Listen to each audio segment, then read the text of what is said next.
So it,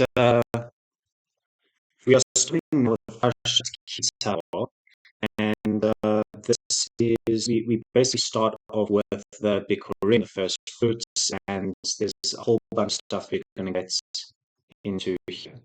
So yeah. No, sorry. Oh, there was just a stretch.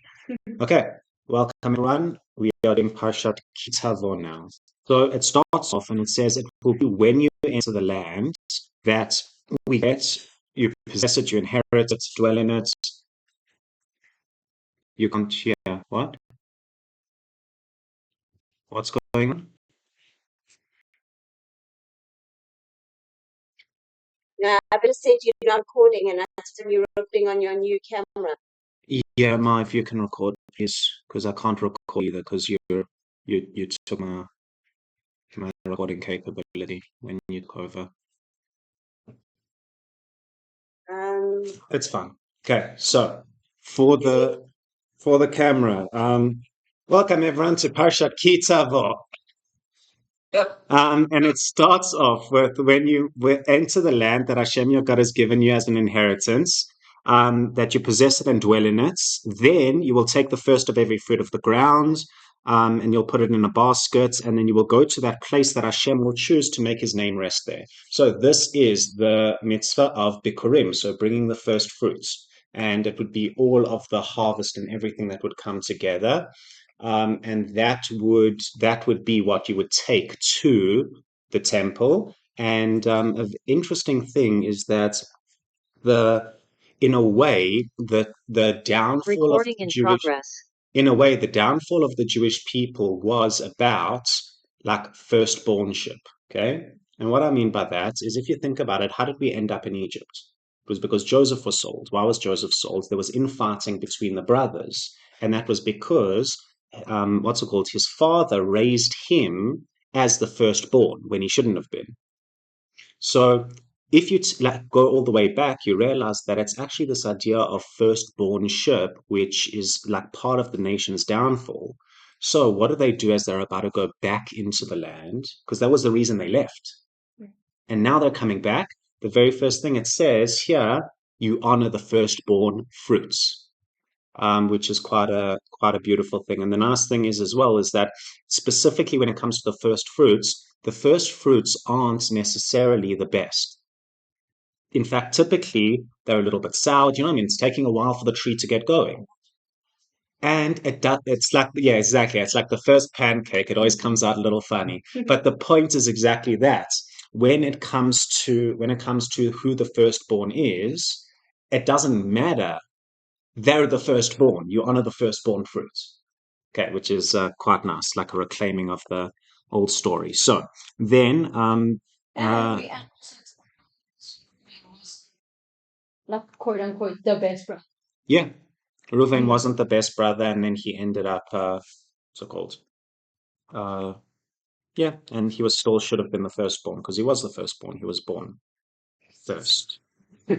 So then basically listen to this. It says, you shall come to whoever will be the coin in those days, and you shall say to him, I declare today to Hashem your God that I've come to the land that Hashem swore to our forefathers to give us. The coin then takes the basket from your hand and then lays it before Hashem. So this is going to be the focus of the special idea, the extra idea that I'm going to give at the end and in the short YouTube video. So basically it says, then you shall call out and say before Hashem your God. So the scene is, you've gotten the first fruits, you've given it to the coin, you've made this declaration, and now you call out and say,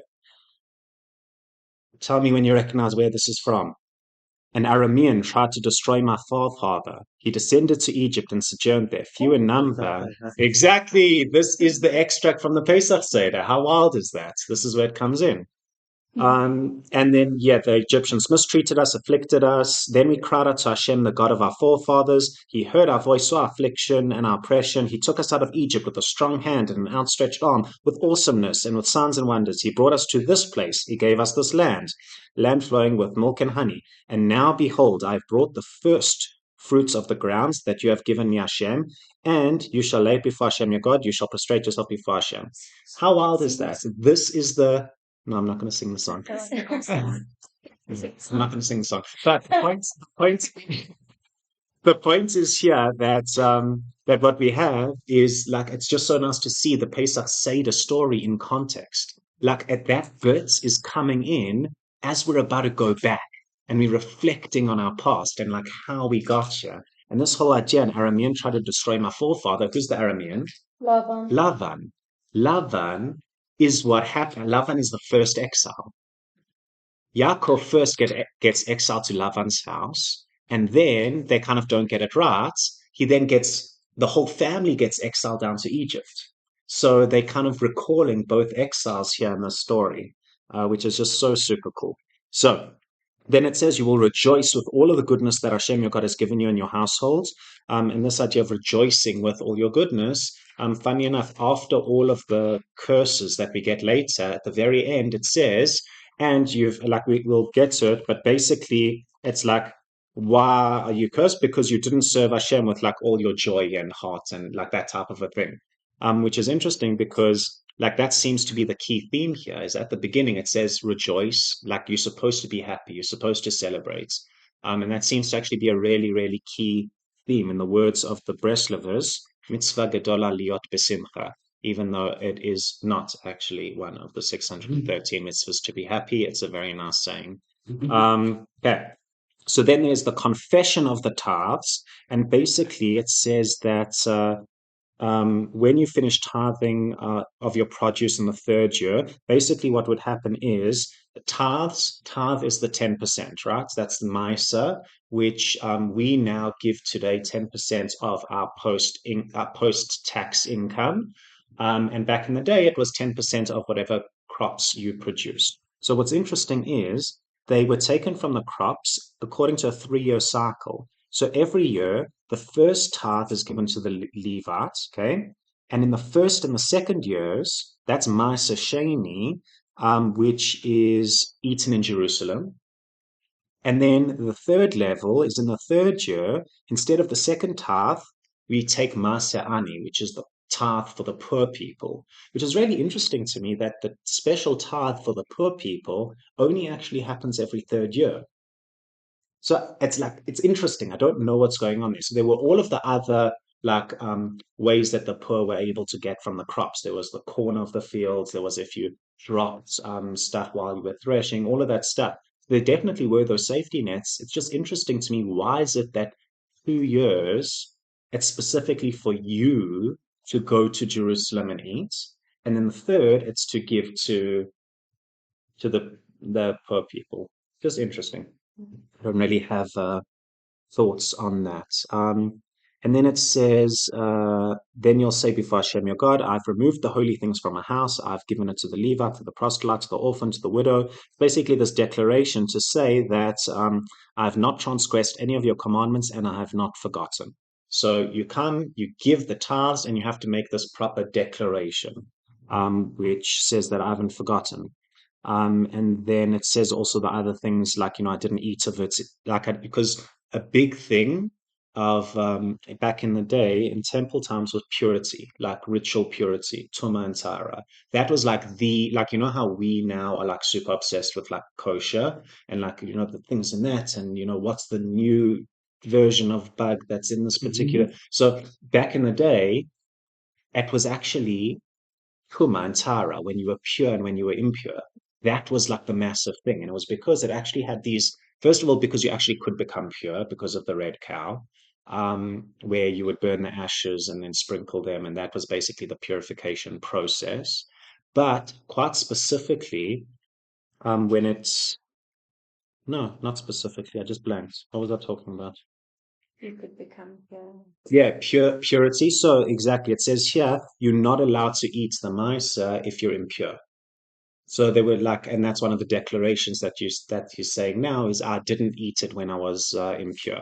But that was like one of the really practical things. Like you weren't able to eat certain things if you were and weren't, and all sorts of stuff like that. And then listen to this. You gave us a land flowing with milk and honey. So it's enough to read about milk and honey. This is where it is, and the honey is. No, the honey is yummy, but the honey is date honey. It's still one. It's not actually. Well, I don't know. I guess if people like that's what I would have answered because I knew that the honey is date honey. But anyway, that's interesting. So like when you see, yeah. So when you see like that still one that like date honey squeezy thing like that, that's what they're talking about, which is quite cool. So it's nice to eat that in Israel instead of the regular. Okay, and then it says that this day Hashem your God commands you to perform these decrees, the statutes, and you shall observe and perform them with all your heart and with all your soul. Okay? And it basically says that Hashem and us, we're inseparable. He took us as a treasured people to observe all his commandments and for renown and splendor, and so that you will be a holy people to Hashem your God. So that's quite a nice introduction. Now we learn about the sort of the recommitting. So what is that? So Moshe and the elders of Israel commanded the people saying, observe this entire commandments that I command you today. So this is important. What does it mean, the entire commandments? This comes up a few times in Dvarim, and it's almost like keeps stamping it in that it's everything. It's not like a pick and choose. So that's not speaking to people on an individual level in terms of your personal journeys. It's not that it's all or nothing, but it's that if you're not doing something, it's not because you saying it's okay not to do that. It's because me on my personal journey, I'm not there yet, but I haven't kind of thrown it out. Like reform sects tend to say, well, we don't have to do that anymore. So it's the entire Torah. And that does come up quite a lot. And basically, this is the idea. They would take these great stones. Listen to how cool this is. Massive stones when they crossed over to the other side, coat it with plaster, and then write the Torah down by engraving it into these stones. It's pretty cool. So it was like this very like potent reminder. And then it says. Okay, you'll build an altar for Hashem, an altar of stones. You will not raise iron upon them. So remember, we said that we weren't able to use any iron implements to cut the stone. And that is because iron is an instrument of war. And then we said the really cool little thing about the worm, because there's a story of the Shamir worm, which is the worm that King Solomon was used to cut and cleave. It says this worm cuts and cleaves. And that's how he would like cut the stones of the temple. And just the fascinating thing there is when they describe this worm, they say that it was kept in a lead-lined box. And if we know about radioactive material, which cuts and cleaves, it needs to be kept safely in a lead-lined box. Thank you.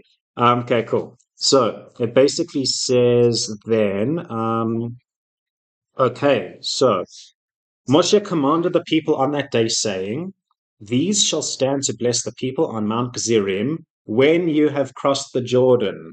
Cool. So the reason why I was so emphatic upon that is because there was questions in previous ones. Basically, there's an idea that if you take a look, that this book is all of Moshe's repetition, right? It's repetition and it's his speech. That's what it is. So we don't really get new narrative sections in that we don't get like explicit stories of new things that happen. And then it was pointed out, well, what about, for example, Mount Gerizim and Eival? And when you see it in the context here, you see quite clearly that this is part of Moshe's speech, instructing the people what they will do when they cross the land. And we kind of see that throughout here to a greater or lesser extent. The reason why it's just cool to look is because then you start paying more attention to the end of the last book.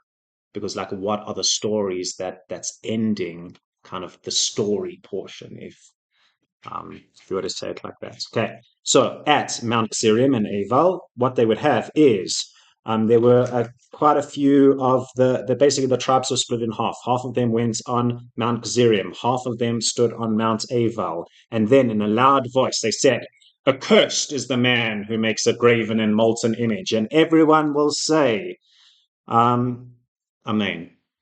Okay, we're ready. Okay, accursed is the one who degrades his father or mother. And the entire people say, amazing. Okay, accursed is the one who moves the boundary of his fellow. Accursed is the one who causes a blind person to go astray on the road. Accursed is the one who perverts judgment of an orphan or widow or proselyte. I'm pretty sure that's convert, right? Why do they say proselyte? I don't know. Yeah, it is convert. Okay. Accursed is the one who lies with the wife of his father. Okay, what's wife of his father? That would be his stepmother. Yeah. As well. Well, that kind of also fits into it, and it's also if like it was another wife from another marriage or anything like that. So, accursed is one who lies with any animal. Accursed is one who lies with his sister, the daughter of his father, or the daughter of his mother. Accursed is the one who lies with his mother-in-law. Accursed is the one who strikes his fellow stealthily. And accursed is the one who takes a bribe to kill a person of innocent blood. And the entire people shall say, Amen. and then finally, accursed is the one who will not uphold the words of the Torah to perform them. So, very interesting, okay? We just read out a whole list of sexual prohibitions. Which one is quite, like, obviously missing? Okay? Isn't that interesting? Homosexuality doesn't appear in this particular list. So it comes earlier in Leviticus when it says that these are the sexual prohibitions. But now, when it's specifically talking about the blessings and curses on Mount Gerizim and Eival, that's one of the things that doesn't actually appear. And what's the common thread in what appears and what doesn't appear is the key word here. And I mean, like it obviously follows out in other ways, but stealthily, right? All of these ones are things that are done in secret, in silent, behind closed doors. And that's like the particular issue with them, which means if you kind of, what's it called? If you reverse engineer that, then if the particular issue with these mitzvot are, well, prohibitions are the stealthy, secret nature of them, and homosexuality isn't here, reverse engineering that, what is one of the like issues with homosexuality? The opposite. Because if it was stealthy, it would be here. It's the public nature of it, which also goes in with like there were never like gay squads going and pulling people out of their homes and stoning them, right? The penalty can only be put into place if there are two witnesses. They've warned them before. They see them doing the action. So now imagine the scene how someone ever would have been gotten the capital punishment for being homosexual. What would that have had to be? Do you know what I mean? That's literally making a public statement. That's going out and doing it in the town square where everyone can see. Do you know what I mean? Like you start putting it in context, and still, I mean, it explicitly says it's not allowed. But in terms of societally, how we kind of react to it, how we treat homosexuals in our community around us, it really does give a very different sort of highlight on it. Do you know what I mean? Like you're not cursed. Yeah. I think is one of the messages to take away from this. Okay, moving on. If it shall be that if you hearken to the voice of Hashem your God to observe and perform all of his commandments that I command you this day, then he will make you supreme over all the nations of the earth. And we are getting into the blessings. This is the fun aliyah for someone to get. And your blessings will overtake you. That means that there's going to be so many blessings that it's going to be like literally overtaking you. Like you can't outrun your blessings. Blessed shall you be in the city, in the fields, the fruit of your womb, the fruit of the ground, the fruit of the animals. Literally, I can go forever because it's just like blessings and blessings and blessings. And Hashem shall place you as a head and not a tail. I highlighted that one. That's the Rosh Hashanah one. How cool is that? This is where it comes from. So it says, what's it called? If you hearken to the commandments of Hashem your God, that I command you today to observe and perform, do not turn away from any of the words I command you this day, right or left.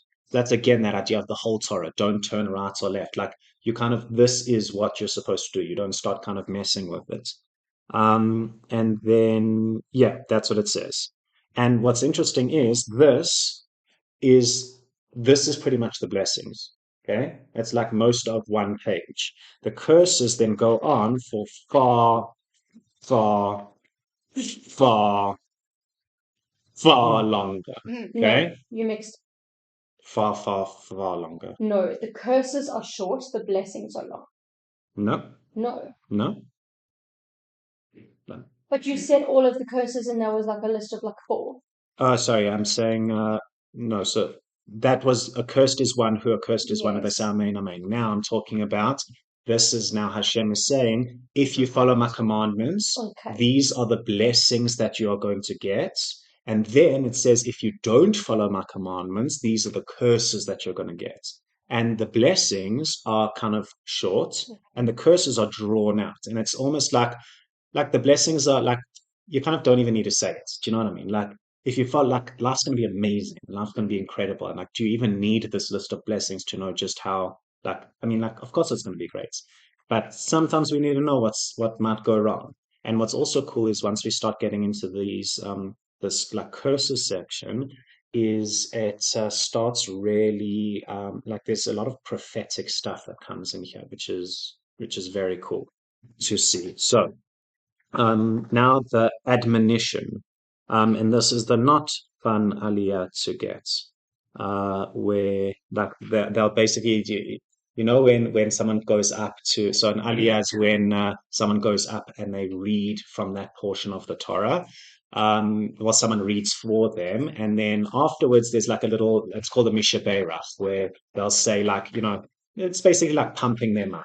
So specifically, you'll notice in Shabbos this week, when the person goes up for the curses, they like go all out on that Mishaberach. They say, and blessed are you in every single thing, and like your great grandchildren, may you live a long, prosperous life, like to kind of offset the thing. So it's like cool. If you pay attention for it, you'll see it happening. And it says, these curses now will come upon you and overtake you. Okay, so the first thing that we get here are direct inversions of the blessings we had before. So it says, blessed will you be in the city, accursed will you be in the city. Blessed will you be in the field, accursed will you be in the field. It like kind of lists it the whole way down. So I'm not going to kind of carry on too much with that. With burning heat, with thirst, with sword. It like really gets hectic. Your heavens over your head will be copper. The land beneath you will be iron. Hashem will make the rain of your land dust and dirt. From the heaven, it will descend upon you until you are destroyed. So it's like really, really hectic stuff here. And then you will listen to this. This is like, you will grope at noontime as a blind man gropes in the darkness, but you will not succeed on your way. So like we'll be like blind people. We won't even like kind of know where we're going. And we just won't be able to kind of win. And then yeah, it's all sorts of stuff. You'll betroth the woman, another man will lie with her, your ox will be slaughtered, but you won't eat from it. It's like basically the fruits of your labor, like you'll try and work on things, but you won't see the results from it. And then, okay, a nation unknown to you will devour the fruit of your ground and all your labor. I'm just kind of picking out ones as I go along. From there, you will work for the gods of others, of wood and of stone. And the idea here is, where's wood and stone? I made a note of this. But people speak about this as like kind of worshipping money, and how since we are in exile, we very much like a part of the Western world. There is like this materialism worship, which is very easy to get sucked into. Okay, and then there is. Oh, now listen to this. He will lend to you, but you will not lend to him. He will be a head, but you will be a tail. So this head and tail thing is also inverted here. And then why? So all these curses will come upon you and overtake you, because you have not hearkened to the voice of Hashem your God. Okay? And they will be a sign and a wonder in you and your offspring forever, because you did not serve Hashem your God with gladness and goodness of heart when everything was abundant. How's that for a sentence, right? So it first of all says that you will be a sign and a wonder. Where does the sign and wonder come from? Isn't that also Pesach? Yeah, that's Pesach. That's the whole Egypt story, right? Hashem comes and he wants to make a statement, not to the Jews, but yes, to the Jews, but mainly to the entire world. Okay. And it goes to Egypt, which is the center of idol worship, the center of, the economic might of the world at that time, and bends them to his will, literally saying, what's it called? Like, and all of the signs and everything and the plagues were signs and wonders. Now it's flipped on its head. You, the Jews, will be signs and wonders, but like in the negative sense. Why? Because you didn't obey Hashem with gladness and with joy when everything was abundant, when things are good. And what's this? It doesn't say because we didn't do it. It's because we might have done it, but not with the right heart. Isn't that wild? Okay. So then, listen to this. This is one of the cool prophecies. Hashem will carry against you a nation from afar, from the end of the earth, as an eagle will swoop, a nation whose language you will not understand. A brazen nation that will not be respectful to the old, gracious to the young, will devour, blah, blah, blah, and basically gets to it. So, and then it will siege you in all your cities until the collapse of your half-fortified walls in which you trusted throughout your land. It will besiege you in all your cities. You will eat the fruit of your womb, the flesh of your sons and daughters. And so it talks about basically the specific nation coming and attacking. Talks about siege, talks about the cannibalism that would occur in the days like, the latest days of the siege, talks about all of this stuff. So now, why is this such a cool prophecy? Because it's quite explicit and it's very, very unlikely, all of these things. So specifically, this idea that who's going to attack? A nation from afar, whose language you don't know.